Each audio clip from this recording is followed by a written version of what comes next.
In this video, I would like to talk to you about this thing, the brain, and nonsense that you probably believe about it. Okay, well, I mean, please don't, kind of take it personally, but 99% of people believe at least one of the things I will, talk about in this video. It's really gonna, uh, you know, make you change your mind about some things you thought and believed for a long time. Okay, so first of all, empty space. I am sure you have seen those kind of animations and videos. These kind of 3D graphics things where you have these neurons inside the brain and there are these signals firing back and forth, kind of like cars on a highway late at night. And there is this vast empty space. It kind of looks like this sort of network. And there are these neurons, they kind of float in this empty space. And there are these uh, extensions called axons.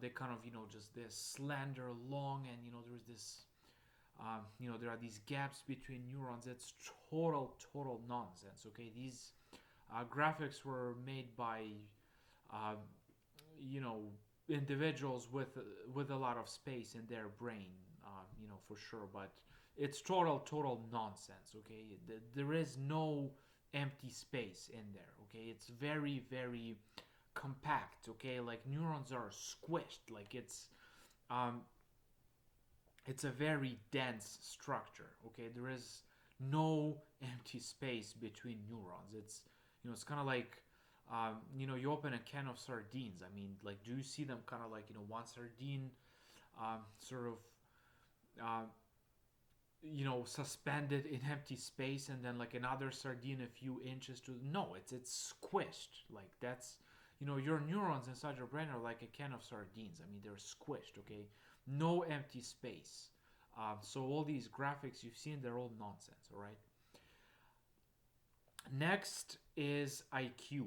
Okay, there is this stupid thing, which exists in sort of Western countries, known as IQ, coefficient. It supposedly measures how smart you are. Okay, it's total. It's a very it's a total failure. Okay, just let me put it this way. Like, I mean, it was implemented in the U.S. and look at what it did. I mean, really, talented Americans. I mean, they ended up working at Burger King, stuff like that, and you know Indians and Russians and Chinese, they do like actual science. They do sort of actual intelligent work for the most part. And those countries, China, Russia, and India did not have the IQ test. So essentially, what IQ test does is it measures how mediocre you are. It's essentially sort of uh, it's good for selecting, kind of average individuals, just people who are just average. Okay, that's all it does. It just selects average people. Like, it does not measure the most important characteristics of human intellect, such as originality, creativity, capacity to um, unify concepts, capacity to think outside the box. It doesn't capture this at all. Okay, and uh, it's just a ridiculous thing. IQ, it's a failure. Okay, so don't ever ask me how high my IQ is, because I'm not gonna even answer that. And like, it's especially crazy how they assign IQ to these great geniuses. Like, I've seen those lists. Like, they it's like Rene Descartes. He had supposedly 185. Ludwig Wittgenstein, he had 190. Isaac Newton also had 190. However, Shakespeare had 200 IQ. Leibniz had 200. However, Sigmund Freud, he had 155 IQ. Like, I mean, how the heck in the world is that? Well, yeah, just rest my case. So IQ does not measure how intelligent your brain is. Okay, it's just total nonsense. And finally, there is this myth that pretty much everyone believes this absolute nonsense that we just use 1% of our brain. Okay, this is just, I mean, it's laughable nonsense. It's um, whoever came up with this idea just knows nothing about the brain. So why is that nonsense? Okay, the thing is, the brain is an extremely energy consuming organ. Okay, it consumes tremendous amounts of energy in the form of nutrients and energy consumption of your body. Like, it's a very expensive thing to maintain. So when they say that you only use 1% of your brain, it's kind of like saying, well, when you drive at a speed of 100 kilometers per hour on the highway, you're only going you know 25% of the speed that you could have gone. Like that's pretty stupid, right? Because I mean, if you go um, above, let's say 130 kilometers per hour, I mean, you really will start damaging your car. I mean, sure, you could, I mean, go as fast as 150, and if you have some kind of a super James Bond car, perhaps even 200 kilometers per hour. But past 200, if you drive past 200 kilometers per hour, sure, you will get your destination faster, but your car may just blow up. Okay, and same thing applies to the brain. It's an extremely energy consuming part of your body. So let me ask you a question: how heavy, proportionally speaking, do you think your brain is? Like, well, it's a small thing. So the answer is it's approximately 1 to 2% of your body weight. So it's one 50th of your body at most. Okay, but it consumes at least 9% of your energy.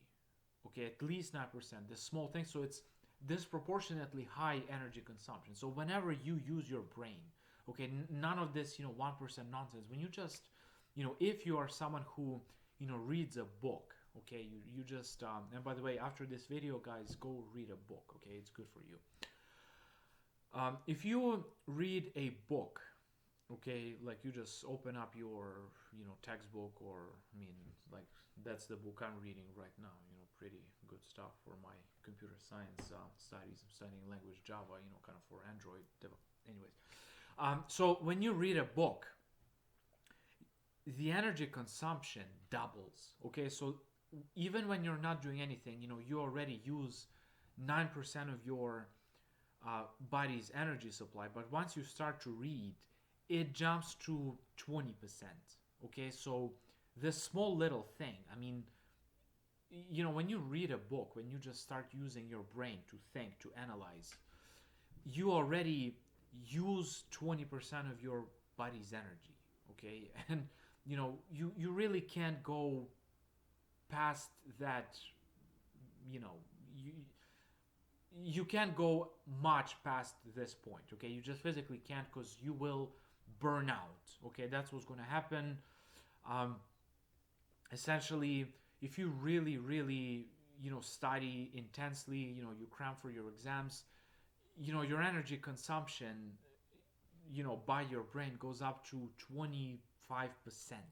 So that small little thing, which is just 1/50th of your body weight, consumes 1/4 of your energy, of your whole body's energy. So saying that we just use 1% of our brain, I mean, it's just ridiculous nonsense. Okay, we use our whole brain the whole time. Like, even when we sleep, we use it. And this whole thing about how we could have learned so much, well, it's really ignoring the nature of the brain. Okay, so really just study every day, systematically. you know Time is key. You really have to kind of invest a lot of time into getting knowledge. I mean, I've read hundreds and hundreds of books. It's labor, it's hard work, and your brain, like, he is freaking lazy. He doesn't want to do this hard work. Okay, he's lazy, and whenever he gets a chance, he uh, will try to convince you to stop studying.